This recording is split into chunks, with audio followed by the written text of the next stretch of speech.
Glória a Deus, queridos. Senhor Jesus possa nos abençoar, amém, com toda sorte de bênção. Hoje eu quero falar um pouquinho sobre em 1 Reis 17, que o profeta Elias é enviado por Deus para o riacho Querite, onde ele é alimentado por corvos e onde a água do riacho é a sua fonte e sustento. E isso acontece durante um período. E aí o riacho, ele começa a secar. E Elias começa a ficar com fome. E aqui eu quero trazer, quando o riacho seca, Deus já preparou o próximo passo. Então o riacho secou, não foi um erro. Deus não perdeu o controle da situação. No versículo seguinte, em 1 Reis 17, versos 9, levanta-te e vai a Serepta, que é Sidom, e habita ali, que eu te ordenei ali uma mulher que te sustente. O que parecia na realidade um problema era na verdade um direcionamento de Deus. Deus estava preparando aquela viúva para que ela pudesse ali alimentar Elias. Mas para isso precisava sair o quê? Elias precisava sair do comodismo do riacho. Então Deus secou o riacho e tirou os corvos. Muitas vezes ficamos tão confortáveis em um lugar que Deus precisa secar o riacho para fazer a gente avançar. O problema é que quando isso acontece, ao invés da gente buscar a nova direção, nós ficamos o quê? Lamentando porque que o riacho se secou. E o que Deus está tentando dizer nessa tarde para a minha vida e para a sua vida? O que Deus ele está tentando mover na minha e na sua vida? Você insiste em segurar?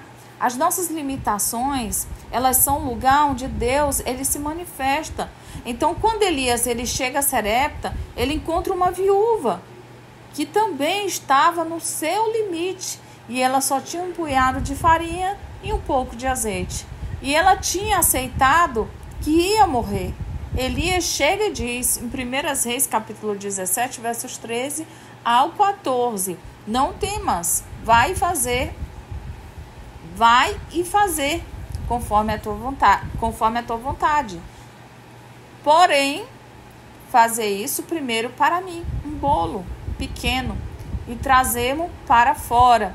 Depois farás para ti e para o teu filho. Porque assim diz o Senhor teu Deus de Israel: a farinha da panela não se acabará, e o azeite da botija não faltará, até que um dia em que o Senhor dê chuva sobre a terra.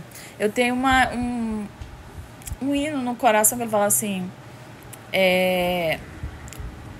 que Deus multiplica, Senhor multiplica a farinha da minha panela, o azeite da minha botija, multiplica, Senhor multiplica. Então eu venho carregando isso já tem muitos anos, e quanto mais você fala, mais o Senhor ele retribui. É impressionante como o poder das palavras faz um efeito fortíssimo quando nós profetizamos. Aqui nós vemos uma grande lição dessa mulher. Deus ele não nos leva para lugares onde há abundância natural, mas ele nos leva para lugares onde ele pode manifestar a sua glória, para que a glória dele seja manifestada. Então a viúva ela estava o quê? No limite, Elias estava no limite, mas ela, nesse cenário,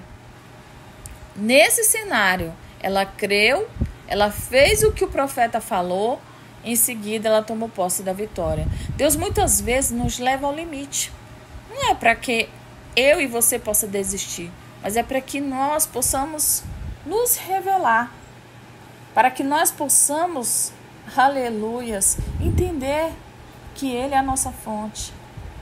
Você pode até estar olhando para a sua vida agora e dizendo: Senhor, eu só tenho um pouco de força, um pouco de fé, um pouco de recursos, mas esse pouco é o suficiente para que Deus possa fazer o milagre.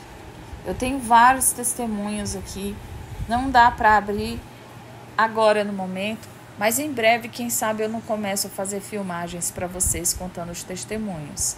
O riacho, aqui, na palavra do Senhor, ele secou, mas a fonte nunca seca. Eu quero deixar isso claro. Elias viu o riacho secar, mas Deus ele não secou. Quando ele obedeceu e foi para Sarepta, ele experimentou ali um suprimento contínuo.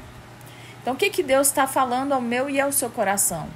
Deus está nos ensinando que os recursos podem mudar, as circunstâncias podem parecer desfavoráveis, mas a fonte ela continua sendo Deus.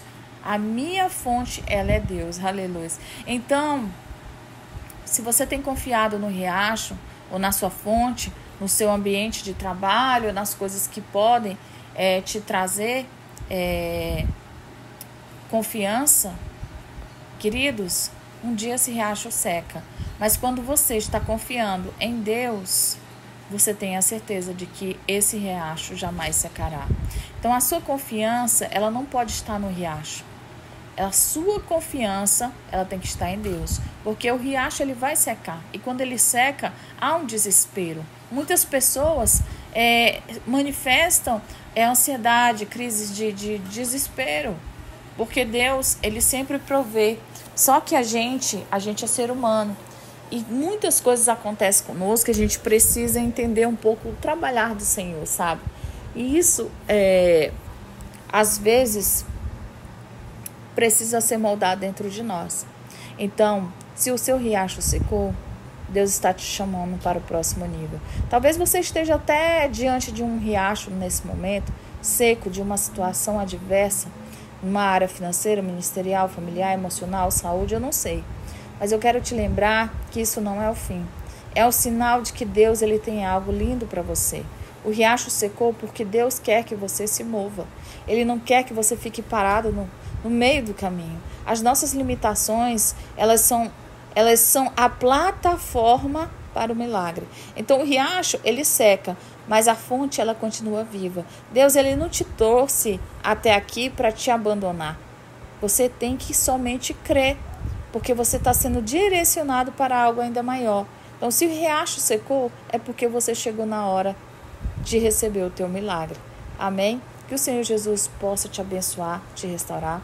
Se essa palavra ela tem um impacto sobre a sua vida nesse momento, sobre a tua vida, compartilhe. Compartilhe, curta, comente. E eu creio e acredito que Deus ele fará lindamente obras no seu coração. Que Deus possa te abençoar grandemente.